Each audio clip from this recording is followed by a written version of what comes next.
आदरणीय प्रधानमंत्री जी, उत्तर प्रदेश के आदरणीय मुख्यमंत्री जी, आदरणीय राज्यपाल महोदया, देश के आज विद्यमान सभी पंथ संप्रदायों का प्रतिनिधित्व करने वाले हमारे संत, ऋषि, आचार्य गण और समाज के सब स्तरों का प्रतिनिधित्व करने वाले निमंत्रित महानुभाव, आज का आनंद शब्दों में वर्णनातीत है और उसके वर्णन करने का प्रयास इसके पहले के वक्तव्यों में अच्छा हो गया है। यह भी बता दिया गया है और हम जानते भी हैं कि आज अयोध्या में रामलला के साथ भारत का स्व लौट के आया है।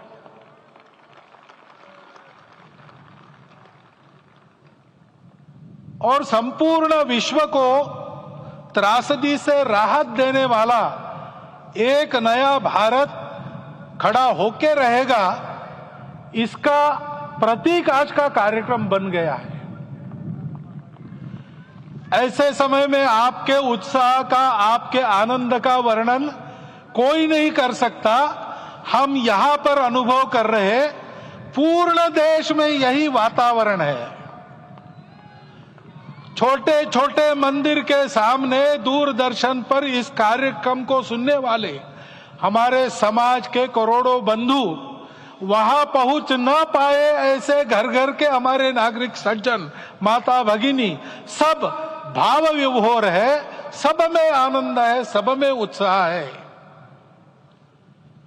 और ऐसे समय में जोश की बातों में थोड़ी सी होश की बात करने का काम मुझे ही दिया जाता है। आज हमने सुना कि इस प्राण प्रतिष्ठा महोत्सव में पधारने के पूर्व प्रधानमंत्री जी ने कठोर व्रत रखा।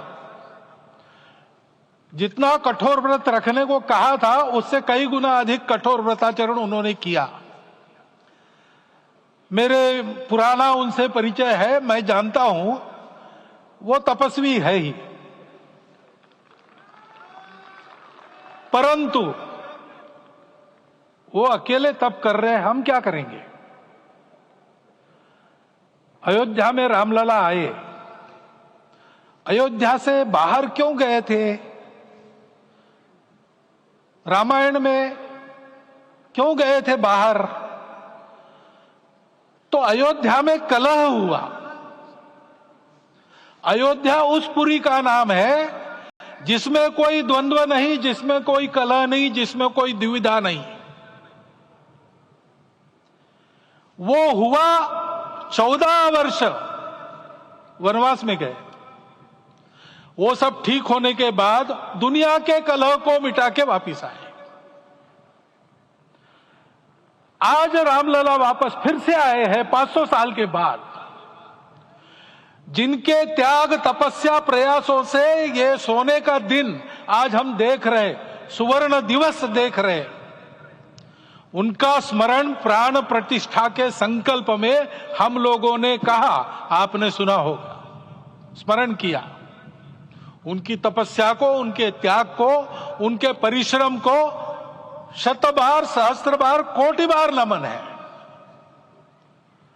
रामलला के यहां इस युग में आज के दिन फिर वापस आने का इतिहास जो जो श्रवण करेगा वो राष्ट्र के लिए कर्म प्रवण होगा और उसके राष्ट्र का सब दुख दैन्य हरण होगा। ऐसे इस इतिहास का सामर्थ्य है। परंतु उसमें हमारे लिए कर्तव्य का आदेश भी है। प्रधानमंत्री जी ने तप किया, अब हमको भी तप करना है। राम राज्य आने वाला है, वो कैसा था? दैहिक दैविक भौतिक तापा, राम राज नहीं कहु व्यापा। सब नर करहि परस्पर प्रीति, चलहि स्वधर्म निरत श्रुति नीति। सब निर्दंभ धर्मरत पुनि, नर अरु नारी चतुर सब गुनी। सब गुणज्ञ पंडित सब ज्ञानी, सब कृतज्ञ नहीं कपट सयानी। राम राज्य के सामान्य नागरिकों का जो वर्णन है, हम भी इस गौरवमय भारतवर्ष की संतानें हैं। कोटि कोटि कंठ उसका जयगान करने वाले हमारे हैं। हमको इस प्रकार के व्यवहार को रखने का तप आचरण करना पड़ेगा। हमको भी सारे कलह को विदाई देनी पड़ेगी। छोटे छोटे परस्पर मत रहते हैं, छोटे छोटे विवाद रहते हैं, उसको लेकर लड़ाई करने की आदत छोड़ देनी पड़ेगी। आखिर है क्या? ये बात बताइए, वो सामान्य नागरिक कैसे थे? निर्दंभ, प्रामाणिकता से आचरण करने वाले, केवल बातें करने वाले नहीं और बातें करके उसका अहंकार पालने वाले नहीं थे। काम करते थे, आचरण करते थे और अहंकार नहीं था। ऐसे वो थे और धर्मरत थे। यानी क्या थे? इस पर कठिन भाषा में प्रवचन बहुत लंबा हो सकता है, लेकिन थोड़े में धर्म के जो 4 मूल्य जिनकी चौखट पर धर्म है, ऐसा श्रीमद् भागवत में बताया है, सत्य करुणा शुचिता तपस, उसका आज हमारे लिए युगानुकूल आचरण क्या है? तो सत्य कहता है कि सब घटों में राम है, ब्रह्म सत्य है, वही सर्वत्र है। तो हमको ये जानकर आपस में समन्वय से चलना होगा, क्योंकि हम चलते हैं, सबके लिए चलते हैं, सब हमारे हैं, इसलिए हम चल पाते हैं। और इसलिए आपस में समन्वय रखकर व्यवहार करना, यह धर्म का पहला जो पैर है, सत्य, उसका आचरण है। करुणा दूसरा कदम है, उसका आचरण है सेवा और परोपकार। सरकार की कई योजनाएं गरीबों को राहत दे रही, सब हो रहा है, लेकिन हमारा भी कर्तव्य है, ये सब समाज बांधव हमारे अपने बंधु है। तो जहां हमको दुख दिखता है, पीड़ा दिखती है, वहां हम दौड़ जाए, सेवा करें, दोनों हाथों से कमाएं, अपने लिए न्यूनतम आवश्यक रखकर बाकी सारा वापस दे, सेवा और परोपकार के माध्यम से। यह करुणा का अर्थ आज है। शुचिता पर चलना है, यानी पवित्रता होनी चाहिए। पवित्रता के लिए संयम चाहिए, अपने को रोकना है। सब अपनी इच्छाएं, सब अपने मत, सब अपनी बातें ठीक होंगी ही ऐसा नहीं, और होगी तो भी अन्यों के भी मत है, अन्यों की भी इच्छाएं हैं। और इसलिए अपने आप को संयम में रखते हैं तो सारी पृथ्वी सब मानवों को जीवित रखेगी। गांधी जी कहते थे, earth has enough for everyone's need, but it cannot satisfy everyone's greed. तो लोभ नहीं करना, संयम में रहना और अनुशासन का पालन करना, अपने जीवन में अनुशासित रहना, अपने कुटुंब में अनुशासन रहना, अपने समाज में अनुशासन रहना, सामाजिक जीवन में नागरिक अनुशासन का पालन करना। भगिनी निवेदिता कहती थी कि स्वतंत्र देश में नागरिक संवेदना रखना और नागरिक अनुशासन का पालन करना, यही देशभक्ति का रूप है। इससे जीवन में पवित्रता आती है। और तपस का तो मूर्तिमान उदाहरण आपके सामने आज दिया गया।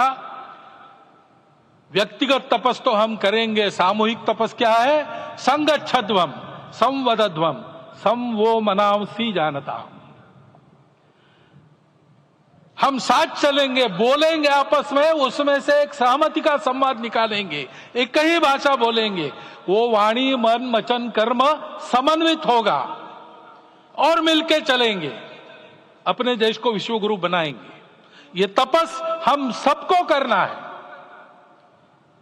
500 वर्षों तक अनेक पीढ़ियों ने लगकर परिश्रम करके, प्राणों का बलिदान देके, खून पसीना बहाकर आज ये आनंद का दिन सारे राष्ट्र को उपलब्ध करा दिया। उन सबके प्रति हमारे मन में कृतज्ञता है।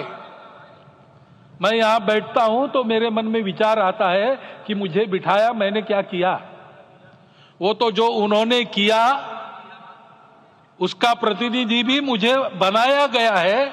उस प्रतिनिधि के नाते मैं ये अवदान स्वीकार करता हूं और उन्हीं को अर्पण करता हूं।